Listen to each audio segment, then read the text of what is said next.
First of all, thank you very much for even inviting me here. I very much appreciate the opportunity to come and talk to people like you guys, because I don't usually get to talk about this stuff. Today's talk I've entitled Branding Shit No One Wants to Talk About. And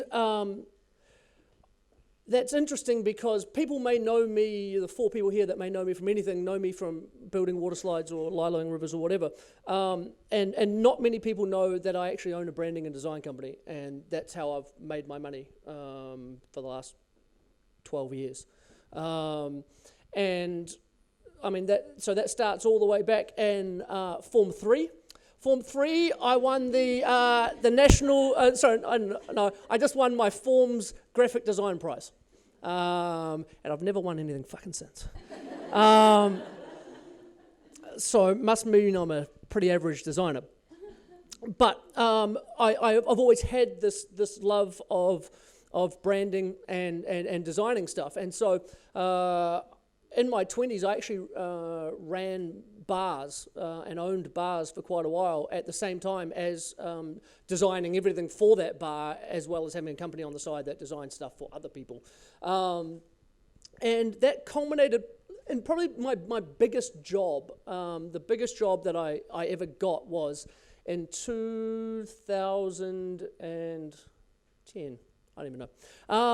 And I tendered for a project which was to design all the brand and collateral for the travel and hospitality side of the Rugby World Cup.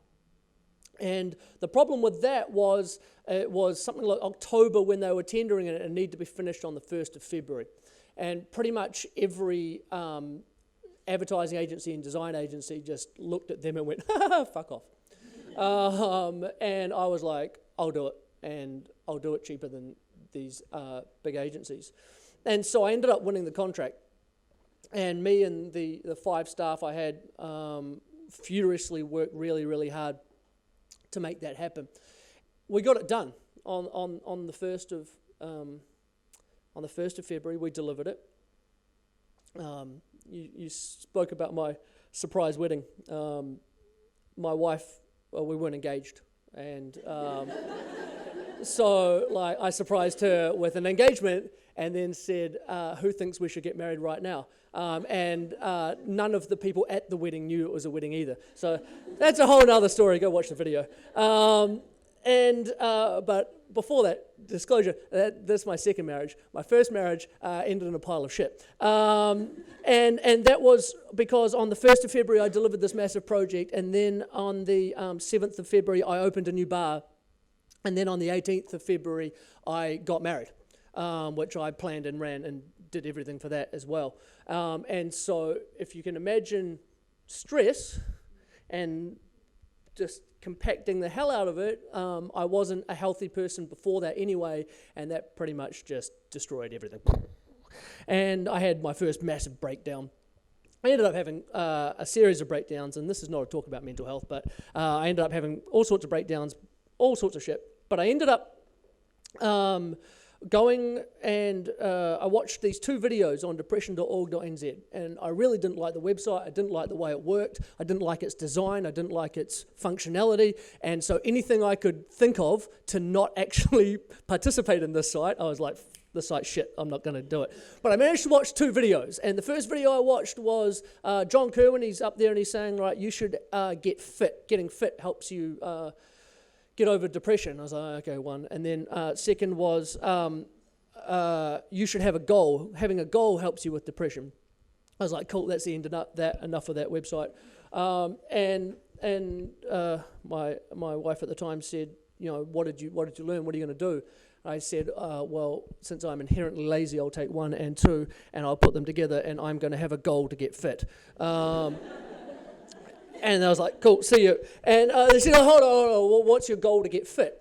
And I just don't like gyms or running or fitness. So I was like, fuck, this is actually a really hard question. I don't know the answer.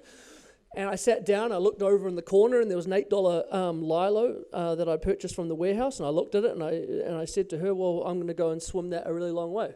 And she said, how far? I was like, fucking the longest river in New Zealand. She's like, okay. And so I went and I wrote on my Facebook page, I'm going to go lilo the Waikato River. And the first question someone asked was, how long's that? I was like, fuck, good question. 425 kilometres. Shit. I better really start training. And so I'd put it on my page, and it became a thing. Like, people were commenting on it, and that's the thing about having a goal and making it public, is that all these people now see this goal, and now I've got to do it. Because this friend of mine, Guy, he wrote, when are you going to do this? And I was like, oh. And it was May at the time, and I was obviously very depressed, fat, unfit. And so I was like, February. It's nice and warm then. February. And he's like, cool, what date in February? I was like, fuck. The 7th. He's like, cool, I'll be there to see you off. Yeah, fuck, now I've actually got to do this.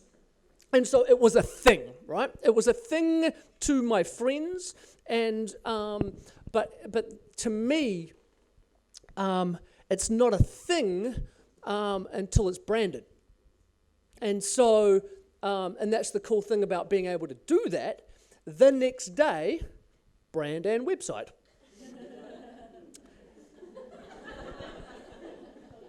And so now Lilo the Waikato is a thing. And what's interesting is that when you say dumb shit on the internet, people pick up on it. And so, like, the press pick up on it, right? And they're like, well, this is a dumb idea. You're probably going to die. We should probably cover this. And so, like, they go, oh, I better Google this thing that I've heard about. So they Google Lilo the Waikato, and up comes a really good-looking brand and website. And they're like, holy shit, this is a thing. And you're like, yeah, it's a thing. And then so they call you up and you go, I want to talk to you about your thing. Whereas if it's just one random Facebook post, then, they don't give a shit about that.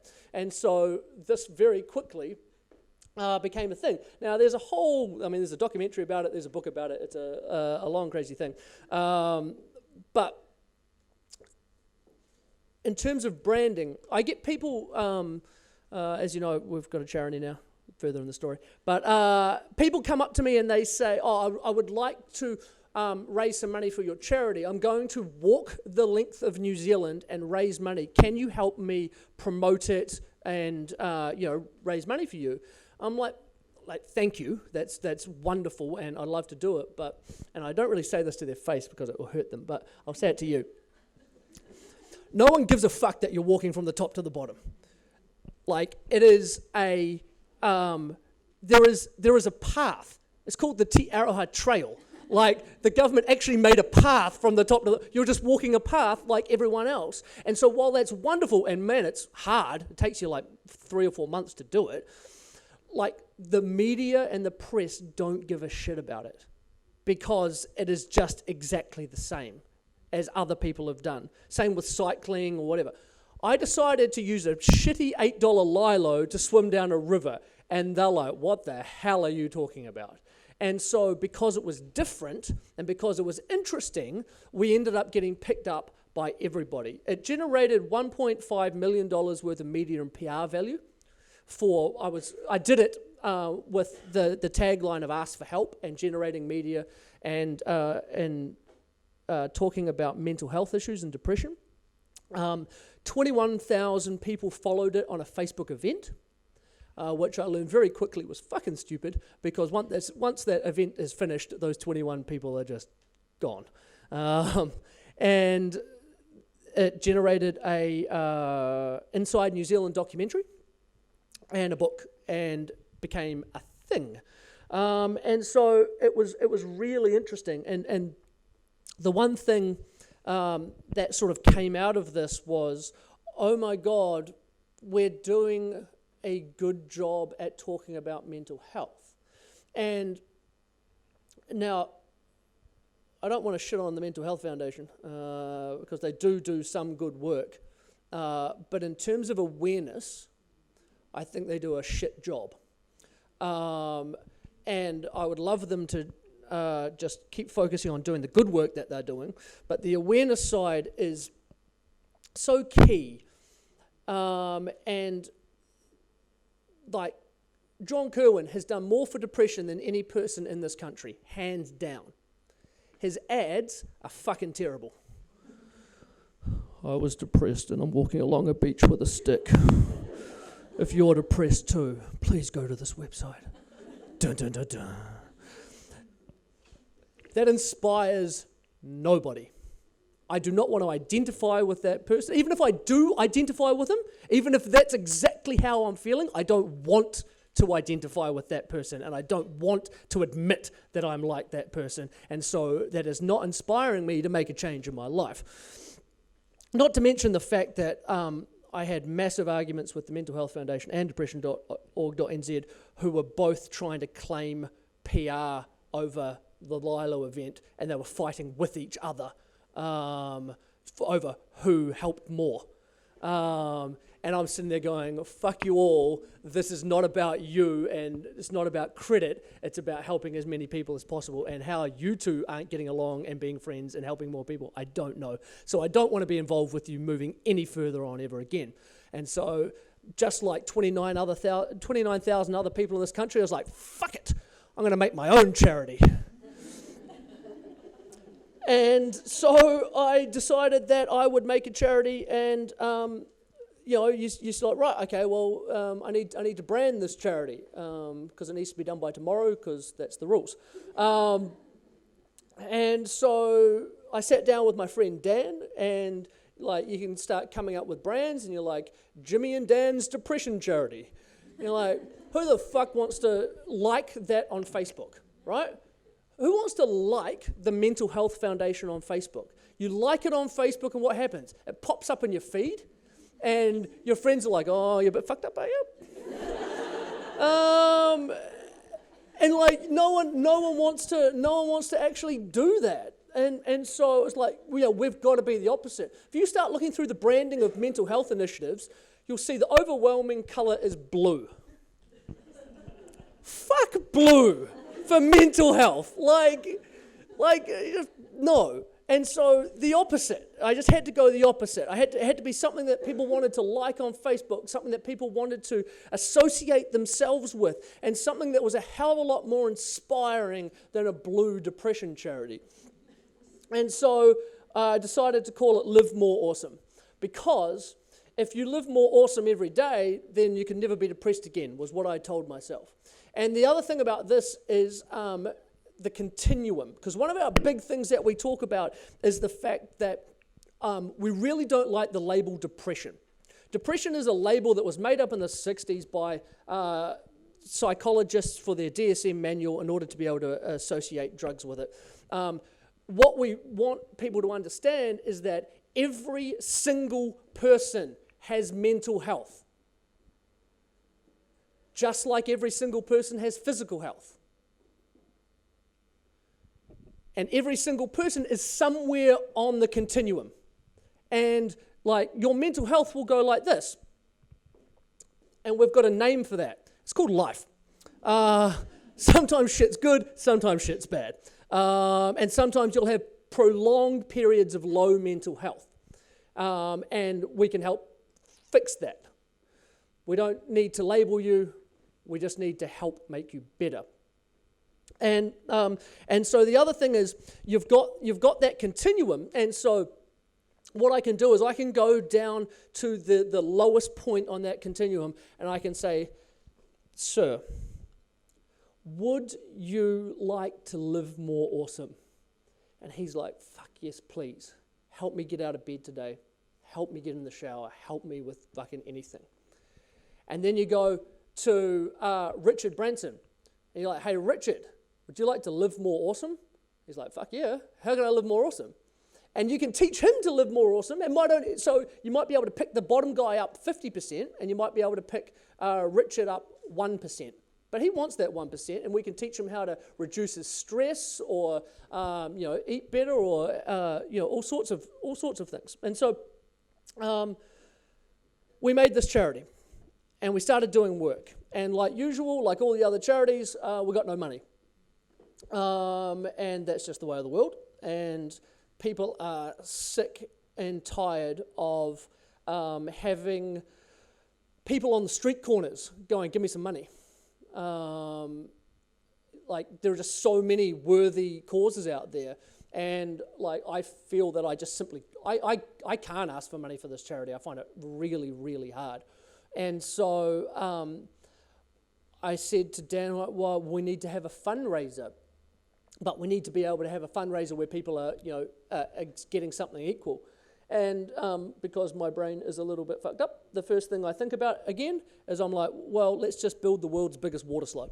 That'll raise us some money, and it will raise us some awareness, because the stigma is still so horribly big about mental health. And so the more we talk about it, the more we can reduce that stigma. And this is the thing, it's like I could take this microphone and this thing, and I could do what some of those guys do, and they go stand down on Queen Street. And we stand on Queen Street and we're like, everybody listen up. The mental health statistics in this country are horrendous. More young people are killing themselves, more old people are killing themselves, more farmers are killing themselves, more fucking everyone is killing themselves. And like, this has got to stop, we've got to do something about it. And everyone walks past and doesn't give a shit, because no one wants to listen to you preach. And so if you want to get your message across, you've got to do something slightly interesting. And so, I'd learned that from Lilo, and so now I'd learned this. I was like, right, we'll build the world's biggest water slide. And this is the thing, is that no one wants to listen to that, but do the media want to interview you about building the world's biggest water slide by hand? Like, fucking A, they do. And so I did the same thing again. I put my number at the top of the website, and media started calling me from all over the world. And, I mean, that's another whole long story about that water slide. But we built a 554-metre water slide pretty much by hand, digging it out of the ground, laying plastic, 10,000 pegs, 300 volunteers. Crazy. But again, that generated $6.5 million worth of media and PR value. And that was, we were on the news in Texas. We were in the Daily Mail twice. We're on the Today Show. We're like all of this stuff, because these people were, these idiots were digging a world's biggest water slide by hand.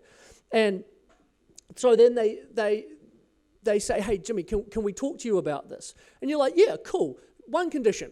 We will talk 50% about what I'm doing and 50% about why I'm doing it. And every single news person goes, yeah, that's an even better story. And so we get to tell that story of it's okay to ask for help. And the more we talk, the more we reduce that stigma. And so that worked, and then people were like, do it again. And I was like, fuck no, because that is so much work. Because the day after that we finished that slide, we had to rip it up, fill it back in again, and give the farmer his land back. Like, that's the dumbest thing ever. And then so a year later, I was like, yeah, I still like water slides, and I still want to build another one. And so I crowdfunded the world's biggest water slide. That's 100% inflatable and 600 meters long. It made its debut on the 28th of March this year out towards Bethel's Beach. There is a documentary on the Travel Channel coming out on Sunday in America, 8th of August here. Would you like to see 90 seconds of the world's biggest water slide?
I've been up 5 times. I just want to keep going. Best thing for us is just forgetting that you're an adult for a day, just being a kid. Super fast. Oh, it's freaking out. Pretty insane. It's like blowing my mind. It's amazing.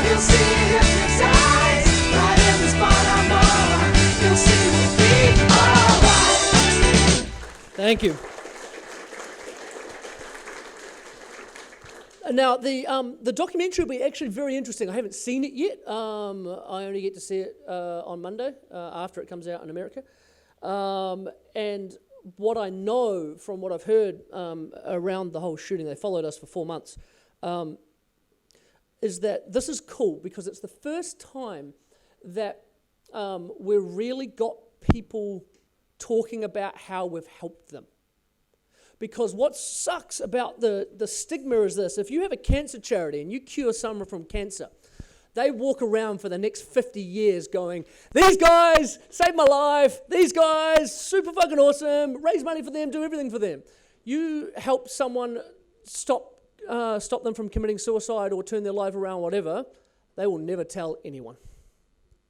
So it makes it a very, very hard thing to brand, hard thing to grow, hard thing to convince people to talk about. And we're always looking and trying to come up with new ways to get people to talk about it.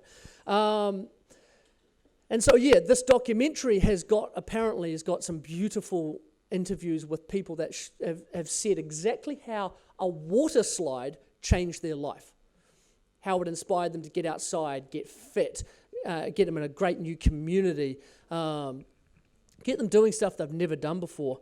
I think I threw one last slide in there. No, I didn't. I took that slide out. Doesn't even matter.